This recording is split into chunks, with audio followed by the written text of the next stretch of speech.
Kristy, hey, congratulations for Body Parts documentary. Thank you so much. Yeah, Nice to meet it's you. nice to meet you too. It's a wonderful documentary. You people get to learn a lot about this documentary here. But more of a congratulations is that it's being showcased at Tribeca this year. How do you feel about that? Oh, I'm very thrilled and very honored to be back at Tribeca and to be sharing this work with audiences. It seems like a really perfect launch. Perfect, perfect.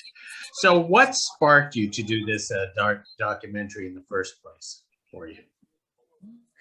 I think Body Parts was born from a short film I had made previously about images of dead women in film and television that really just started as kind of like a irritants on my part. Why are dead women so fetishized in film and TV or used as plot devices? And I made this film that was just images of film and television where there were dead women, and I paired it with an interview of a woman who played the role of a corpse. And in doing that, I felt like there was something really powerful in that combination where audiences could kind of peek behind the scenes into what goes into the making of some of these films and televisions, but the audiences could also see this like pattern and just how often this sort of trope is being used. So I think Body Parts was born from a same impulse to look at what goes into the making of these scenes and how we as a culture are affected by the ways in which sex and nudity has affected women for so long. So where do you start on a subject like this? Because it has such a long history, and not only that, a lot of things have changed during those historical years. Right. It is a very long history. And I kind of started in two different directions. I did do historical research. In the film, we interview a couple scholars who've written about women in film and television or sex on screen. Linda Williams, who has a great book about that exactly, and Mick LaSalle, who's written about pre-code women. And so I was, kind of studying up on that. At the same time, I was really closely just reading the trades and stories that were coming out. Really, in the making of this film, the Harvey Weinstein scandal blew up, and the Time's Up and MeToo movements were ushered in. And all of a sudden, there was this national conversation about some of the same questions that I was exploring and that were in the film. And so that did make my film evolve, but also there were so many things then that I could explore because of this attention and because of things that did emerge from that, like the role of intimacy coordination that hadn't been a thing in film and television.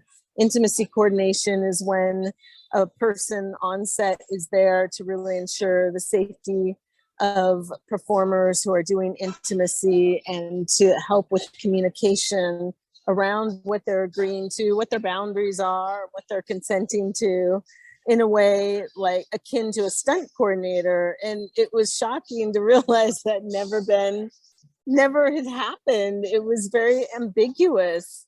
Scripts would come in and it would just say, you have a sex scene, and it wouldn't even say what you were supposed to be doing or what kind of a scene or how far it would go. At the same time, directors weren't always comfortable having conversations on set about how to choreograph these, and were sometimes leaving it up to the actors themselves to figure it out. So there was just a lot of lack of communication and transparency. And, one of the things that has come out since Me Too and Time's Up are better practices in that regard, and the rise of intimacy coordination as a standard. Now, during your course of research and doing this documentary, do you see things are getting better in terms of how nudity is handled besides the intimacy coordination? Because before Weinstein and all this kind of stuff, there were always those stories that circulating about exploitation and abuse.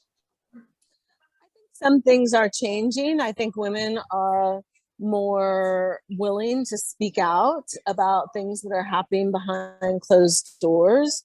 I think I hear the casting couch is, receding into the background more and more and becoming a historical, unfortunate, way that actors were abused. I think also there's a moment right now where women are being asked to direct and write, and that women-centered narratives are getting greenlit. And so with that, you just see a diversity of ways of exploring all kinds of things, but also including sexuality and desire and intimacy. We see it now from a variety of perspectives. We see women that are voraciously hungry and have healthy appetites. And we see, everything else that can be thought of. And I think that's great because there has been such a narrow script of who got to be the romantic lead or who was considered sexy or an ideal beauty. So those are the encouraging things that I'm seeing right now. It is, it's one of those things like the saying say, women is the future and so on. And as directors, more female directors are, going into the industry, and the industry is trying very hard to change it. But this is going to change significantly on the presentation of nudity, because from a woman's perspective, it's going to be handled a lot different from a male perspective, right? I think so. I think what I'm seeing with women creators is they often have a different way of filming the scene. So it's not just, a woman naked and a man clothed next to her, which you would often see, or it's not a shot that lingers on a woman's body or goes up and down it in kind of a creepy way, and that there's more male nudity, more male frontal nudity. So I think that's happening, as well as creators asking just, is this nudity gratuitous, and ways to, change that kind of more exploitative aspect. Now, I find it interesting on how there, you put subjects in there who was either exploited or felt uncomfortable, but after the time's up, don't women have more power or say now due to this on whether they want to do nude scenes? Because I feel less and less actresses or especially newer actresses are doing nude scenes now these days, and they're trying to control it, like like having sex with their clothes on or tops and so on.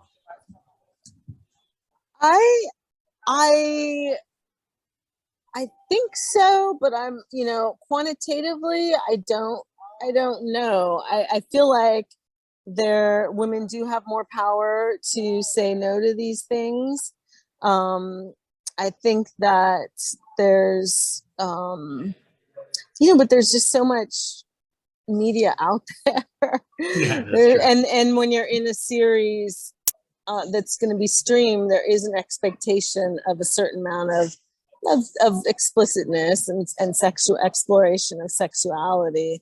I do hear that it's still something that is asked at the audition stage.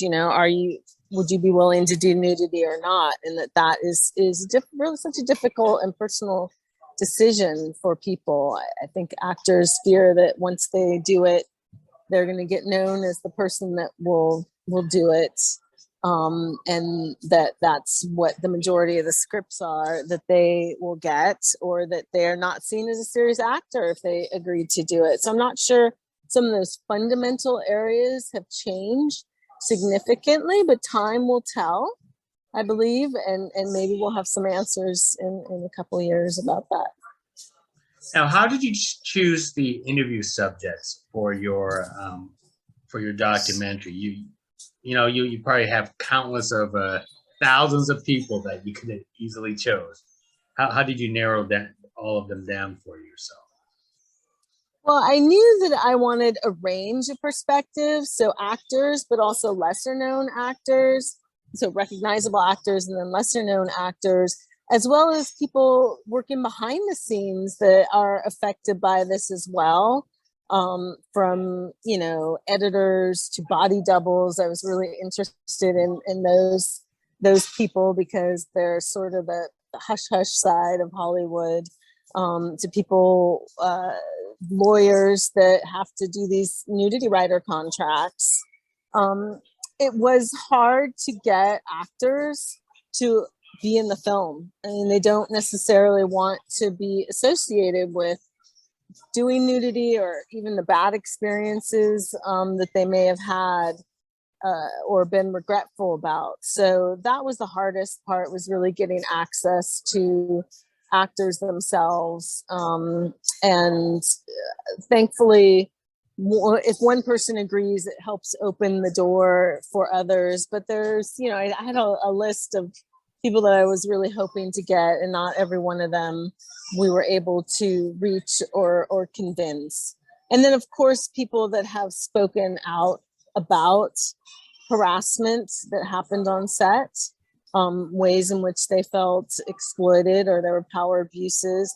Those were people that we reached out to as well. And that was definitely when that became a part of the national conversation, was an important part to bring in. And then the intimacy coordinators, I definitely spoke to a few of those and learned a lot about the work that they do. Now, with the power abuse and Harvey Weinstein, that could have easily been a documentary by itself, as many people have done so. How did you want to just to focus just a little bit, trying to put that into a segment into your documentary and not get it out of hand? Well, one, there's been a lot of media attention on him, and we didn't want it to necessarily be a Me Too film. I think the Me Too was the tipping point, though, for this film and for the industry, for changes to happen and for doors to open. So we did want to weave in systematic abuses of power, and that there's, many people beyond Harvey Weinstein that are a part of that. But ultimately, it's been happening for a long time. There's a history around it, and I wanted to include that and really take a broader view as well. Just what is the representation of sex on screen look like over decades in American cinema and TV? Now, I've spoken to people who do a lot of documentaries, like, for example, music documentaries. It's very hard to get licenses for music, but you have to input clips, of course, and some of them censored in your own special way. Was it hard to get those permissions too for a documentary like this? Well, there are two things going on there in regards to the use of what we call the archive. The images from films and television that are an important part of the film. One, very early on, we wanted to be as careful and cautious as we could to not re-exploit these women that were talking about moments that they regretted or felt that they had been exploited by. So that was a balance we were always trying to negotiate, and we found some, you'll have to see the film, but interesting ways around that where you can get a sense of it, but the nudity is not in your face in the same way that it was when they made the film. And then the second part is just, how do we get all those clips? And we are, as a documentary, one of the nice things that we can do is use fair use for a lot of film and TV clips when we're making cultural comment on them. And so we worked with a legal team to help us figure that out for the most part, so that we were falling under the guidelines of fair use and there are limitations in terms of how much you can show, but that we were very much safely legal, I guess. Most excellent. And for yourself, Kristy, why do you love doing documentaries, and then what's up next for you? I do. It's true. I've been making documentaries for years. I teach documentary film. I love it. I love it in a very expansive sense of the word. I just love how many different ways you can take the form and experiment with it and play with boundaries. And, it was fun on this film to do work with actors and do some sort of reenactments, which I hadn't done a lot of. And I just love talking to people and hearing their stories. That's my favorite part, is just engaging in people's real lives and what they really think, and kind of immersing myself in those environments, in those communities, and observing all that. So that's my love for documentary. And what's next? I'm really just at the early stages of considering different options. I've always been super interested in gender and representation, and made a few films that look at Hollywood and kind of behind the scenes as well. So there might be more of that in the future.